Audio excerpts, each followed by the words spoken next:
The following program is primarily funded by Apex Foundation, with additional funding from Grays Harbor Community Foundation. This is just really a rich place for history. It was all happening here.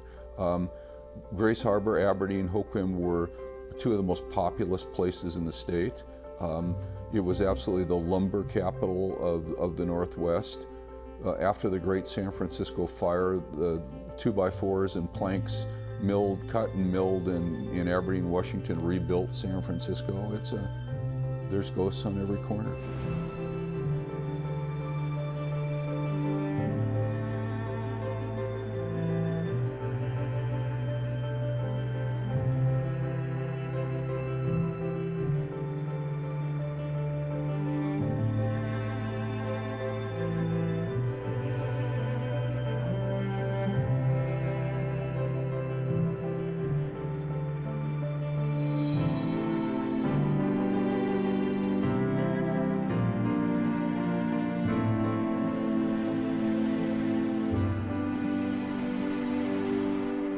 My kids went to St. Mary's School, and the school's still the same. And here we see this footage of kids in pinafores and button-up shoes coming out the steps for the fire drill. Who films fire drills? I mean, it's just amazing.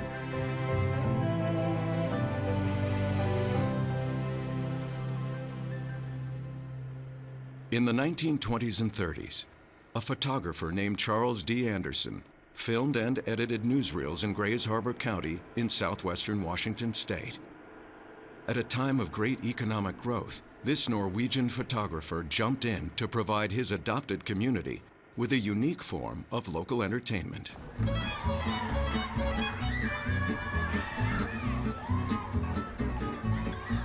Anderson would have been in his daily job going out and shooting footage of local activities that were happening on Grays Harbor in the 1920s. They would show them at the movie theaters and called it Grays Harbor Happenings. And whenever there'd be footage to show, they would be in the paper, and that's the kind of thing that really drew a lot of people down there. Folks like to see themselves in movies. These films really cover a broad range of things. There's happy moments, there's sad moments, there's just kind of mundane moments. And yet they do, as a whole, when viewed together, I think give a pretty good snapshot. As a historical resource, it has great value, because something like the Anderson films are unique in that it's a little glimpse into life in the 1920s that we don't have, and there's very little left that really shows us, that lets us just put our finger right on it. Wow, look at, that's what they looked like, and that's what they moved like, and that's what the street looked like. And one of my favorites is where you can see the photographer's shadow going like this, you know, because that's what he was doing. He was standing there the whole time running that camera, and they're just some random things, and it's community. It's just all community stuff and things that are real important in the community. This connection to community has stood the test of time. The discovery of these fragile reels of nitrate film, which were originally purchased at a sale of an abandoned Seattle storage unit and then subsequently donated to the University of Washington libraries, is both historic and significant. Nicolette Bromberg and I both jumped at the chance because it turned out to be 53 really small little reels of 35mm nitrate.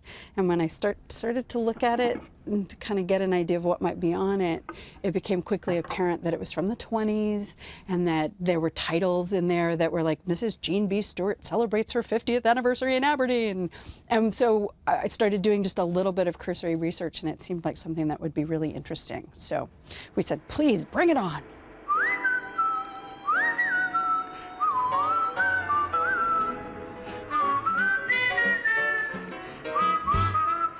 The first time I was able to actually see what was on these newsreels, my breath was taken away because they were beautifully composed. They were films of life in Aberdeen, and it was like being a fly on a wall and moving into a whole different world that was filled with community picnics and men at work and firemen doing their fire drills and football games and baseball games. And it was literally like going through a time machine.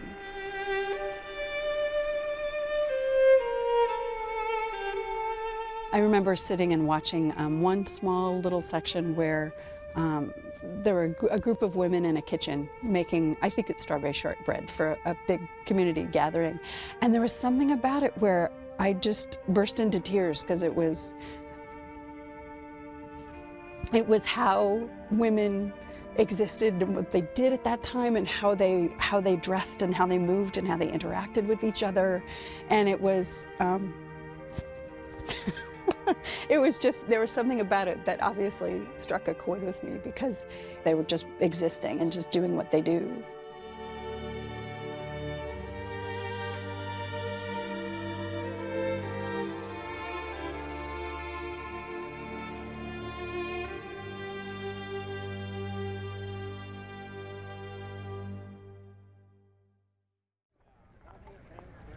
Experts at film preservation, special collections at UW libraries toiled many hours over many years to preserve and make accessible these rare and unique films.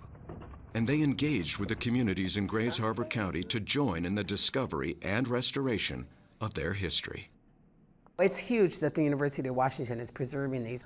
There were two really important things going on at the same time. There was this important event, like the wedding or the opening of the park, and then there was Mr. Anderson that decided to make the newsreels for the local people to enjoy, and those could have been lost forever. Nobody would have ever known about those if they hadn't been preserved. The films are a very interesting and important part of our history, and they show events that made the community, and the value they have is just one more piece of the bigger puzzle that is local history.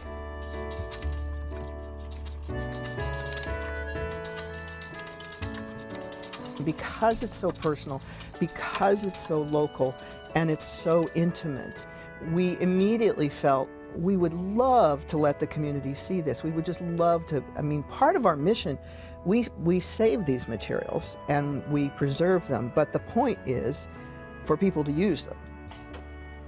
What I love about the news film of Grays Harbor County is that we got it in a box, and it was kind of a mess.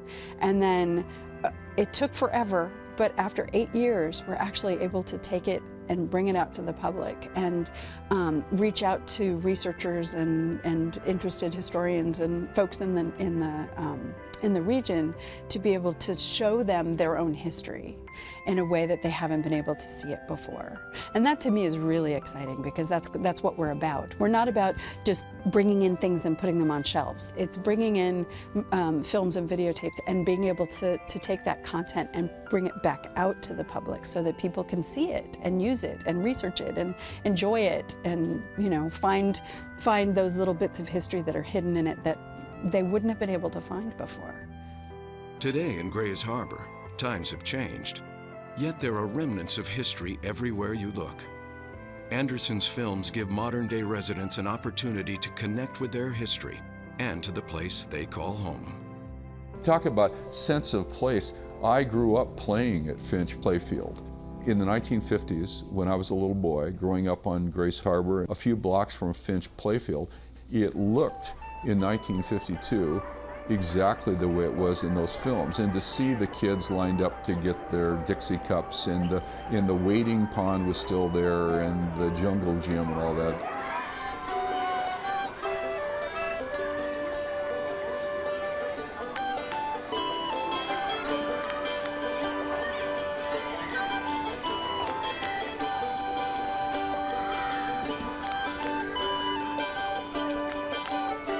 So imagine the 1920s in Grays Harbor. Mills were running full on. There was major construction. The port had ships coming and going. The population in the county was close to 44,000, and it was a melting pot of cultures. People from Finland, Croatia, Poland, Greece, Sweden, and Norway, to name a few. There were 3 daily newspapers and numerous weekly ones. Community events were happening all the time, and Aberdeen supported a dozen or more studio photographers.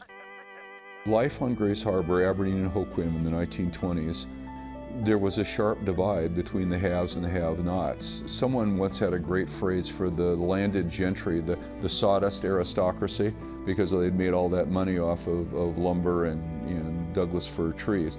And there was a stigma between the working class and the people who lived on the hill.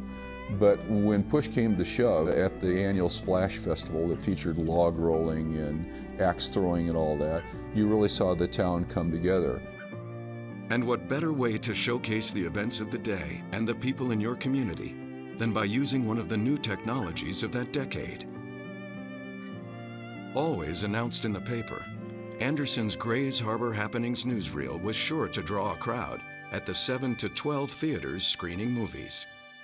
So when the films came in, which of course were Hollywood films, if they also would have newsreels with them, and this was probably fairly common that somebody did local news, because that connected the film from the outside to the community. So the small things, this is what's happening in town, here's the birthday of Gene B. Stewart, here's the mayor talking, and so on and so forth. And so that really connected.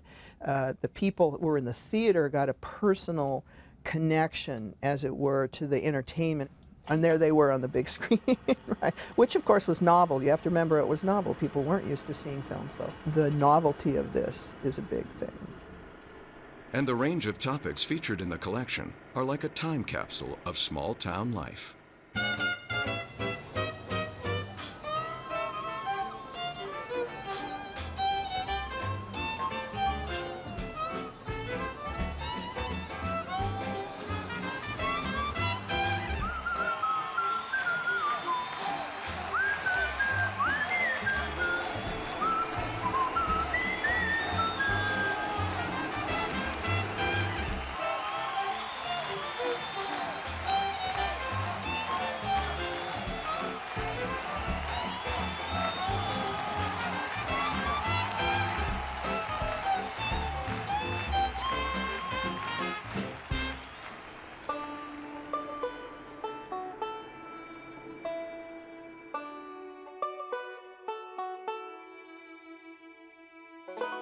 The Aberdeen Black Cats win the pennant, and there's a little tiny moment of Mel Ingram. And I started doing some research, and it turns out there's a scholar here at the University of Washington who has been researching the history of early baseball. He found out about Mel Ingram. He gave me the whole history about him. He was a triple threat athlete in the 20s and 30s. And it just from that little teeny tiny bit of film, there's all this rich history.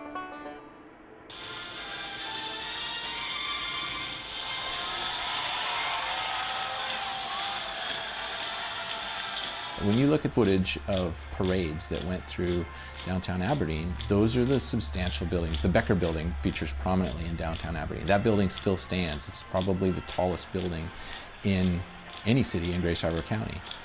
And the fact that there was an economy here to support construction of a major structure like that today just seems unfathomable, but it did happen, and it was a big deal. And anyway, it's just neat that there's still that link to that time period through those places that you can still see today that show up in those old movies.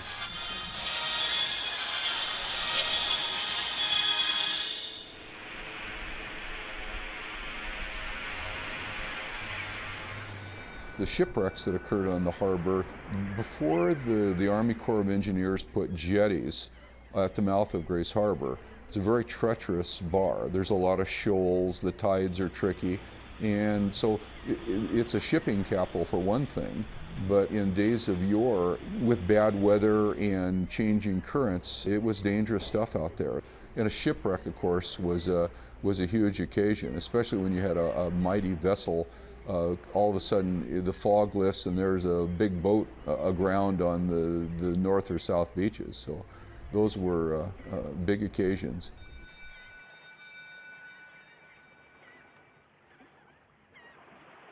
It's fascinating that we have the wheel of the Harbor Queen that sunk in the Hoquiam River, apparently by a log that hit it at the water line and punched a hole in it. That had been one of the earlier stern wheelers that plied up and down the rivers.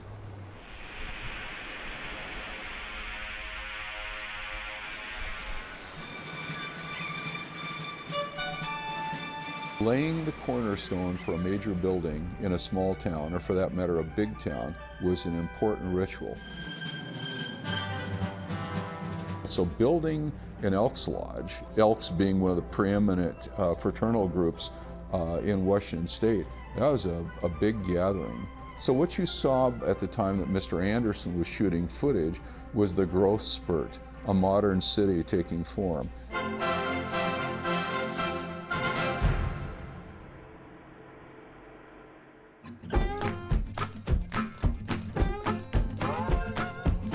The Schaefer Brothers Lumber Company, which started in Montesano with German immigrants and horse team logging, grew to a mighty empire of sawmills and shake mills and shingle mills and trains, a mammoth operation for anywhere in America. And the company PICNIC, I mean, there were upwards of at least 2,000, 3,000, 4,000 people. And then to see the loggers, tree cutters, and millmen having fun by doing some of the things that they did just for sport in idle time on the river. Log rolling, born in the Midwest and imported out here, was really something that the boom men who navigated the logs down a river to market did for sport.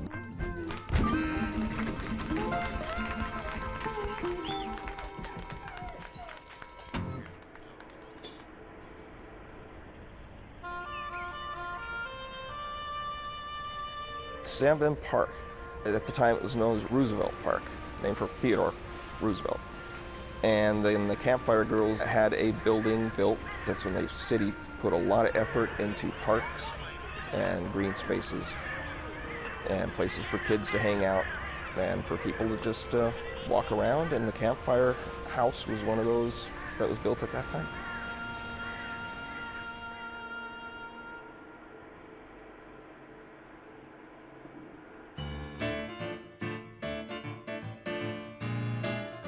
So it's still exciting to see the fire drill, to see the fire engines. The fire engines roaring out of their garage below the old Aberdeen City Hall, to me, is really exciting.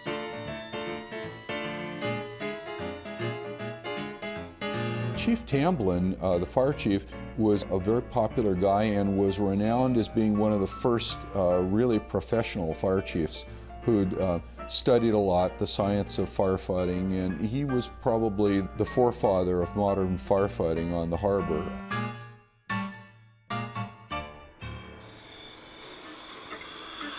The good roads movement throughout the state, and for that matter the nation, was a huge thing, because the Chamber of Commerce knew that better roads built better commerce and you moved goods. It's sort of like the coming of the railroad in the 1880s and 1890s. So with the advent of the automobile, but that was a huge thing, and it's an important footage that Anderson captured. Those are real events.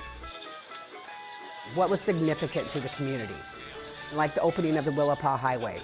That's really a cool thing to see that.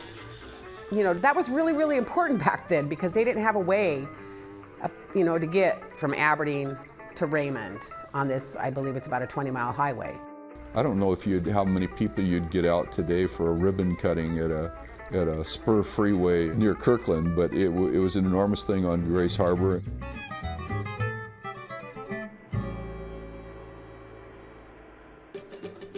Jean Stewart is one of the earliest pioneers. She was the wife of James Stewart, who arrived here in the 1880s, together with Sam Bin, the father of Aberdeen, homesteaded when this was pretty much just salmonberry swamps and Douglas fir trees. But she was a very, very intelligent, cultured, well-read woman who wrote poetry and had real mirth in her soul. Jean Stewart was born and raised in Aberdeen, Scotland. And she was instrumental in suggesting that Aberdeen become the name of Aberdeen.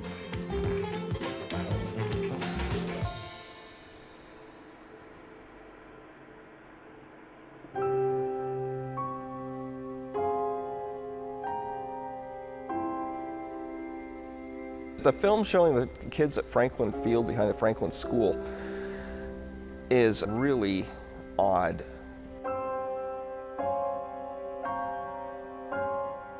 And we had a feeling it'd be a bond burning or something like that. But the kids all marching in a circle and the guy standing on a chair, and it just looked vaguely creepy. But now it makes a whole lot of sense. It was the burning the bonds for the natatorium. That was one of the first ones in the state, if not the first.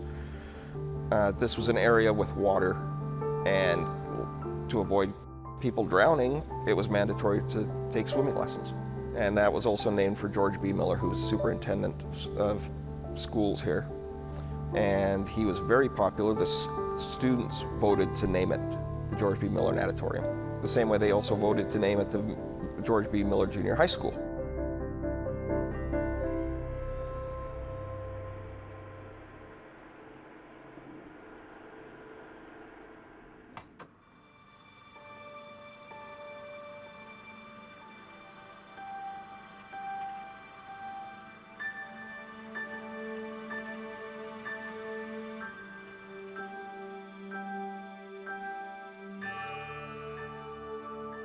Of course, it's part of my history, my family, things that I didn't know.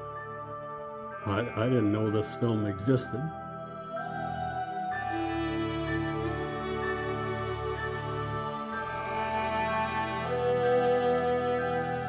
In 1926, my father was 21. My mother would have been 22. She was a year older than he was. Chuck Garrad, former mayor and resident of Aberdeen, only has a few photos of his parents' wedding day.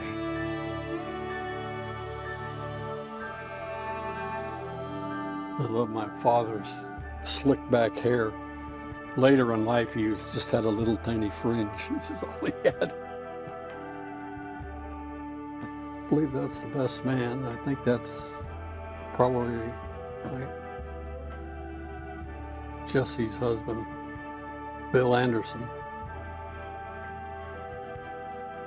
This is a ceremony. Oh, there, he got a kiss too.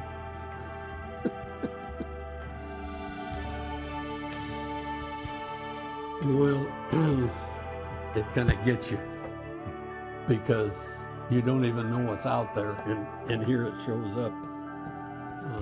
Pictures of my mother and my father getting married, and they're moving around, and you know, and this happened,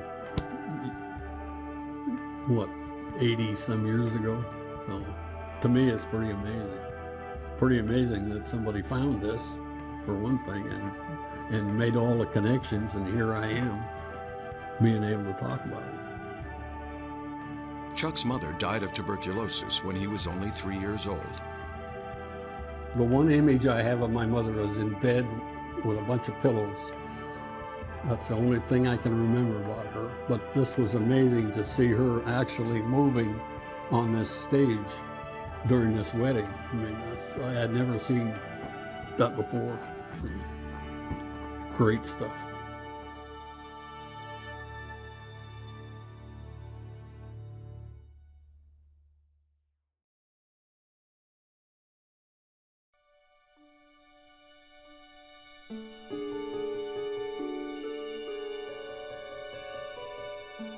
The stories of Grays Harbor County during its heyday are now available for all to see and for all to learn from. How much has changed, and how much has stayed the same in the past 90 years?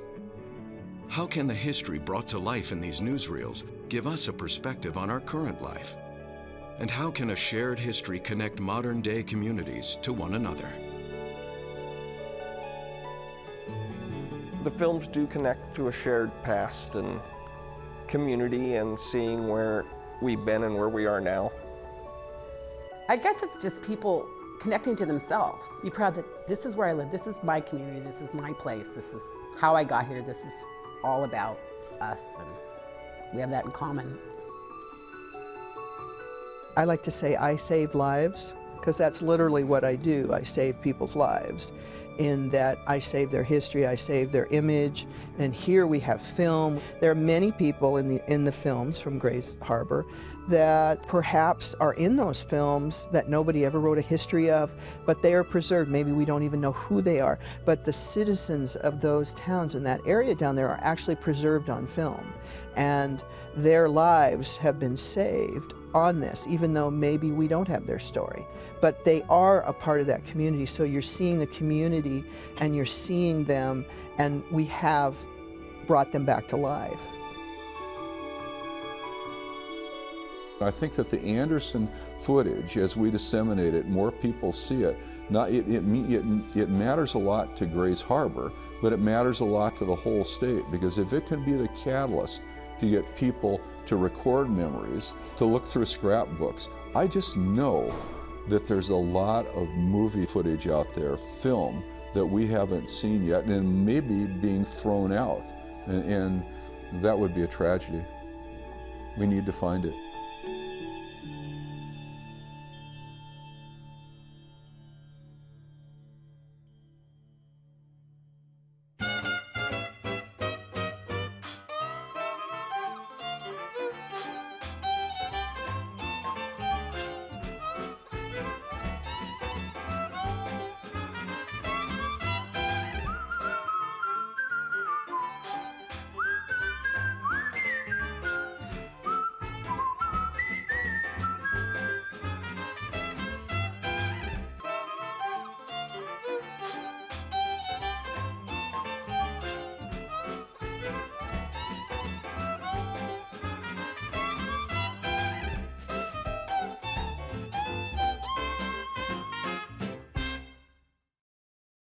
The preceding program was primarily funded by Apex Foundation, with additional funding from Grays Harbor Community Foundation.